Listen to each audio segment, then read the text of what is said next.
stade Biopasso de la cité impériale de Niki a été pris d'assaut par des milliers de festivaliers venus de diverses régions pour célébrer leur culture, coutumes et traditions. Comme à l'accoutumée, l'observatoire Dounian, dirigé par le docteur Elias Sinan Douirou, n'a ménagé aucun effort pour offrir une première nuit mémorable aux passionnés des traditions Batonou et Bo. Ce véritable chef-d'œuvre, orchestré avec soin par ce prince de la cour impériale, a captivé les esprits. C'est vrai que nous organisons le géant concert de la Gani depuis maintenant 9 éditions. C'est une idée qui, à la base, a été mise en place pour occuper la veillée de la Gani, amener les festivaliers à passer une bonne veillée. Au lieu qu'après la sortie des tambours sacrés, les festivaliers soient livrés à eux-mêmes pour s'adonner peut-être à des loisirs malsains ou bien que la ville dorme. Nous avons mis en place ce concert pour que la ville ne dorme pas, pour que la ville s'anime pendant ces différentes nuits. Ça fait 9 éditions que nous avons commencé et grâce à Dieu, tout s'est bien passé jusqu'à ce que cette année, le gouvernement décide de prendre le relais avec l'intervention de l'ADAC qui nous a permis cette année d'avoir 2 concerts. Le premier spectacle qui se déroule ce soir, qui est un spectacle de rythme et de danse traditionnelle. Leurs objectifs sont largement atteints parce que c'est un spectacle gratuit pour le public. Il se déroule bien, le public est content, il est massivement mobilisé et la nuit de la Gani se déroule merveilleusement. Quoi de plus? Qu'est-ce qu'on peut demander encore de plus, sinon de remercier l'Éternel et de remercier tous ceux qui ont permis à ce que ceci se déroule.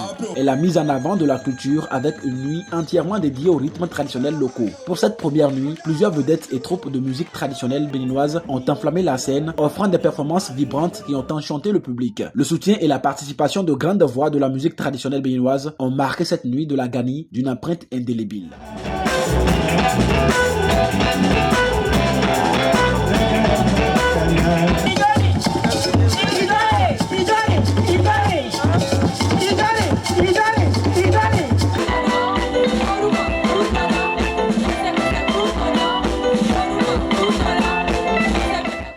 C'est une organisation parfaite, une organisation à apprécier.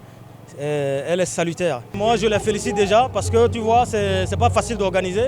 Toi qui es promoteur culturel ou toi qui sais faire quelque chose dans le domaine culturel ou artistique et que tu vois de telles organisations, en un premier temps, c'est de féliciter les organisateurs et de remercier aussi l'encouragement de la politique en place.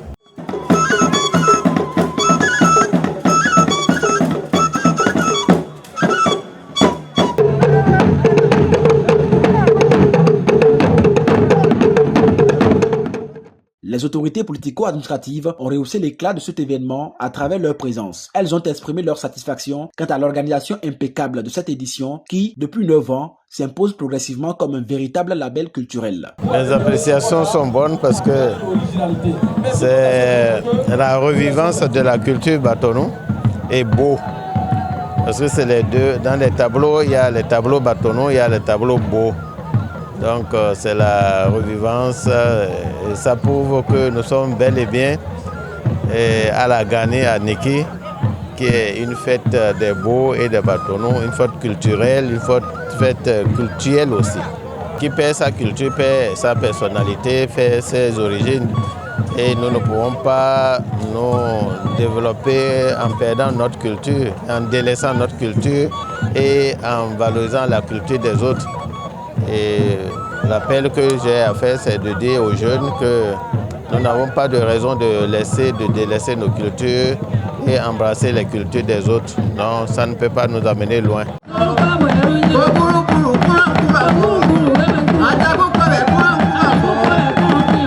La réussite de cette première nuit de la Gani n'est qu'un prélude à l'apothéose prévue pour ce samedi 14 septembre. Demain, nous aurons le spectacle de musique moderne.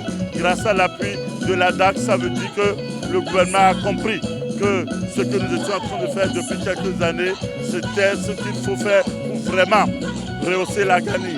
Et je remercie le public qui est sorti massivement. Je remercie la mairie de Niki qui a permis et a autorisé que cette manifestation se déroule et tous les autres partenaires qui soutiennent cette CANI pour qu'elle puisse bien se dérouler. Regardez le public qui est réuni ici ce soir, qui est vraiment en liesse parce que ils ont un beau spectacle, ils ont des artistes qui donnent de la joie et je suis convaincu que demain, la nuit de demain sera encore meilleure avec la pléiade d'artistes qui sont annoncés. La dite soirée sera dédiée à la musique moderne, alternant avec les rituels et coutumes déjà lancés, tels que les tambours sacrés et les trompettes royales qui ont fait vibrer la cour impériale dès 19h ce vendredi.